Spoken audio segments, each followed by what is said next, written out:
Well, for more on the G20 expectations and the global economic outlook, I'm joined by William Lee, Chief Economist at the Milken Institute. Good to see you again. Hi, Rachel. So just how important is this year's G20, given all the issues currently impacting global economies right now? Well, actually, it was a very important meeting because the G20, remember, was formed in the wake of the last financial crisis in 2008, when the large economies of the world felt it was very important to include the emerging market and smaller economies into a package of coordinated policy responses to try to drive the global economy back to normal growth again. Now we have that same situation, but even worse, because this is the first recession globally that's been induced by administrative health regulations because of the need to contain the infections from the virus. So the need to coordinate policies and the need to discuss what each country is doing is a very important issue that is being brought up time and time again at every meeting this time. And as we know, usually this would have been a face-to-face meeting, but because of the pandemic, it is very different, and different especially to what Saudi Arabia envisioned when they took over that rotating G20 presidency last December. What are the expectations now in terms of outcomes? Well, Saudi Arabia felt that it was important to show off the fact that they are actually participating in the themes of the G20, which is to try to make sure that everyone gets the benefits of growth in the 21st century. And Saudi Arabia wanted to show that they had social progress, they had protection of the environment, as well as an emphasis on developing new technologies. And I think those themes are still there, but I think going forward, the key theme is to get the economy growing again. And there, the Saudis are part of that same discussion of how countries can coordinate their fiscal policies and monetary policies in a way that promotes growth and also allows for those who are most affected, the poor countries, the poor people within the country by the virus, and a way to protect those individuals. So then how do you see the roles of the world's two biggest economies, China and the US, at this event? Well, in order to really have a coordinated policy, the largest economies of the world really have to get together and say, what is it that we can do to pull and act as a locomotive for the global economy? China is in a very good position to do so because its economy has progressed so far in coming back. In fact, short of the consumption, their production now is almost exceeding the levels of the economy prior to the crisis.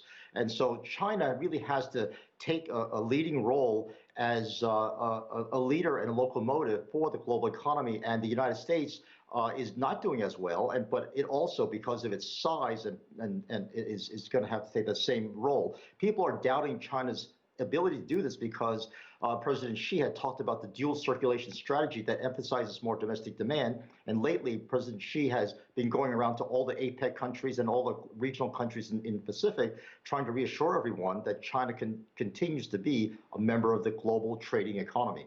So then as you look at this group of countries, how are G20 efforts to support a global economic rebound looking? Well, the G20, as it were, can only support the global economy insofar as they make each individual economy come back into gear again. And so in some ways, the issue of coordination is to make sure that they don't do anything that diminishes the ability of each individual country to be able to spur its own growth. China, I think, can take an even extra role by saying that we are, as being part of the global supply chain, they can try to promote more imports into their economy to try to act as that locomotive to pull the rest of the economies up again.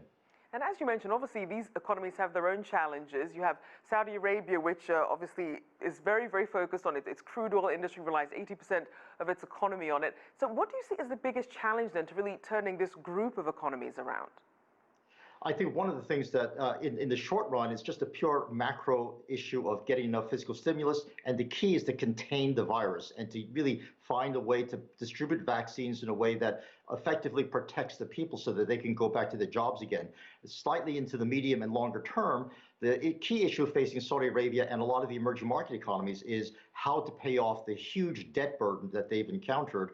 And that discussion of debt relief is going to be a massive part of the agenda to try to find some workable mechanism whereby they can find some way to pay off the foreign currency debt that each of these smaller economies are holding in a way that doesn't collapse their own economies. And just very quickly to follow up on that, what sort of debt relief are we hearing about so far?